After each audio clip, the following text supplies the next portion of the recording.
Hello दोस्तों। तो अभी देखिए सुबह सुबह हम खाना बना रहे हैं और आज बहुत लेट हो गया खाना बनाने में। देखिए क्या क्या बना आप लोग को दिखाते चलो। देखिए चावल बन गया और इधर दाल, ये है करेली आलू का भुजिया और इधर भिंडी का भुजिया बना रहे हैं।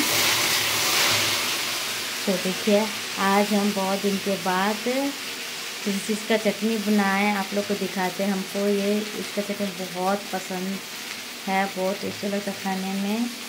तो देखिए ये है पटल का चटनी और पटल काट के उसको फ्राई कर लिए थे अच्छा से, और लहसुन मिर्चा ये सब फ्राई कर लिए थे अच्छा से, और उसमें डाल के और थोड़ा धनिया नमक वगैरह देके और इसको पीसे। देखिए कितना टेस्टी लग रहा है दिखने में, लाजवाब लग रहा है, वाह। और इसको चावल से खाएंगे बहुत टेस्टी लगेगा खाने में।